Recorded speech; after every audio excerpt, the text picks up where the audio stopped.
Alright, good afternoon, everyone. Good afternoon. Good afternoon. We're the group of 7, the new group of 7. My name is Sabrina. This is Peristica, Sarah, Antonio, Katia. And Alex. Our site is Redmond's Hill and Wexford Street in Dublin, Ireland. And our theme is social services. And when we speak about social services, we're really speaking about those activities which provide meaningful opportunities for social and economic participation and growth. This is our site, again, Redmond's Hill and Wexford. You've got a brief context from Group 10, so I would just like to reiterate those points relevant to our project. Highlighted are community amenities relevant to social services, and more visible are the large concentrations of social housing. Back please, thank you. In the areas of social housing, the populations are perhaps overrepresented by young families, predominantly single mothers with children, but they encompass a sort of range of ages, all up to seniors and middle-aged folks as well. Unemployment in these areas is higher than the average in Dublin, which already is a staggering 14%. And Alex will speak more about that. Okay, so we managed to focus down, again, because social services is such a large and kind of far-reaching kind of project, we kind of narrowed it down to unemployment or employment services more specifically. So we're, again, re-envisioning service delivery in a way here. So let's take a look at social services today, particularly employment services. So typically we have this type of establishment on a streetscape somewhere, clearly demarcated employment resource center. But there's a few problems of this we kind of looked at as a group here. One, a kind of stigma attached to employment resources and accessing social services in general.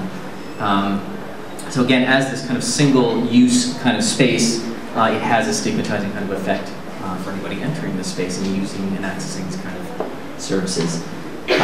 One, kind of sterile kind of environment, not very attractive kind of space, and particularly for perhaps an underemployed youth population as well too. So does it have to stay like this? And the obvious answer is no. Okay. So maybe all we need is a little spark. So spark is a space where people and ideas can connect, collide, and explode into new types of possibilities. It is a new kind of social space that cultivates interaction, increases access and exposure to opportunities. Now, before we get into the interior of the space here, we're actually physically talking about a location kind of in the center of this area, actually right across the street from the DIT. This is a heritage building, so it does have about 300, 400 years of history. So Spark starts with the renovation and reinvention of this particular heritage building. And then we'll, pardon? Okay. So we actually imagined each floor of this space in a couple of different ways with a different kind of theme. So the first main entry in terms of interaction is a highly interactive kind of space. Exposure on the second floor, and again we'll explain this terminology as we kind of go through it here. Opportunity on the third, and then access on the top floor like this. I'll let Katia take over and kind of explain some of this here. hello everyone. So to talk, this is so weird, to talk a little bit about interaction. So the first level of the building will be kind of like a open space cafe, a lot of lights, communal tables where people can, when they first come in, they can come, interact, share a cookie, have coffee, sort of a way to get people talking. We also have board games for children on one side of the space, a little bit further down. We can show you on the map. So basically right here we can have board games for the kids to come, tables, a huge table where people can come sit and hopefully, you know, spark conversation with one another. Again, the coffee space. where you can have coffee or tea or a cookie, whatever.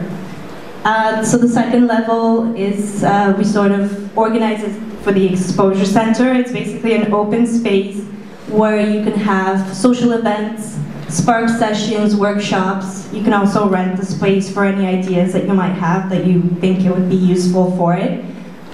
For spark sessions, we sort of have this kind of like a TED Talk idea where people can come and share ideas, have a talk on a specific topic, ignite your curiosity, find your spark, make it happen, sort of a little bit what that would be about.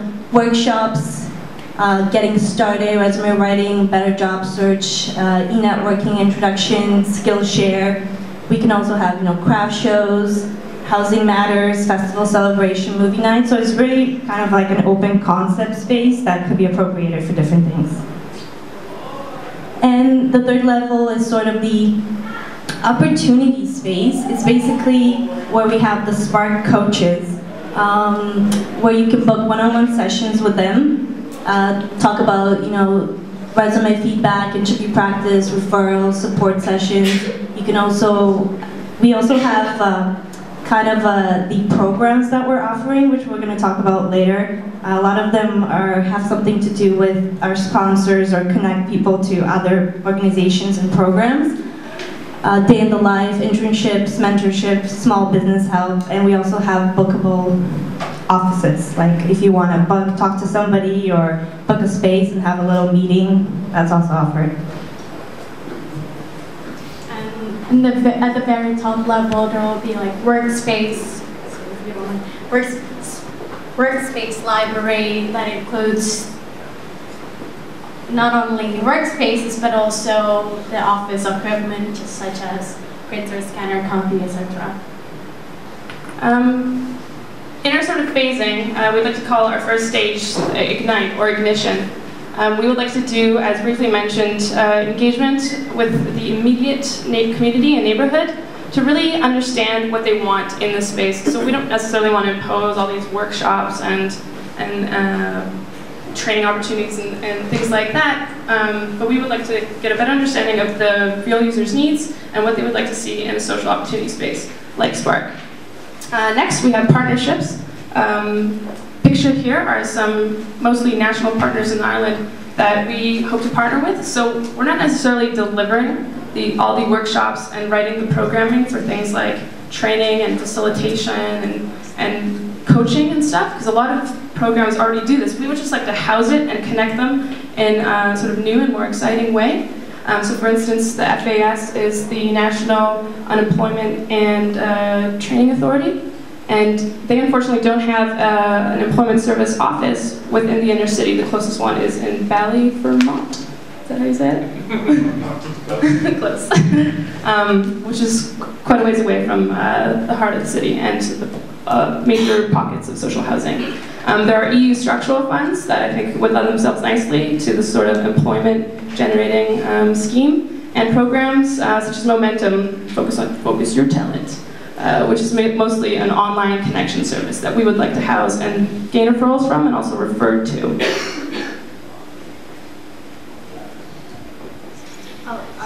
Just to talk a little bit about how we're going to get people excited about this, we developed a few really colorful posters. What's your spark? We're going to put them kind of all over the neighborhood. There's a space where people can actually go and interact with the poster and write down what is their spark. We also have stickers that can also be given out, as well as posters in the mall or other areas where people can see it and come to Spark. And a little bit about the website. It's pretty straightforward. It has all the information that you would need to learn about Spark. There's an event calendar where you can see what kind of events we're hosting. You can come and watch them, see the facilities, see what we're offering, the kind of services, and the kind of lectures that we will be showing. This is a brief sample schedule of services that we could offer. We won't dig too much into it. You can see a number of Spark sessions and a diverse sort of selection of opportunities. Why Spark? Spark provides a stepping stone for employment and opportunities and career paths. This is sort of our main objective, and we think a lot of the other ones sort of stem from our main objective, the cross-pollination of existing services, existing employment services that we could house, cross-reference, and sort of like connect. And we'd really like to diminish the stigma around social services, so we would like to bring the social back into social services and kind of make it sexy again. That is, if it ever was. Anything else?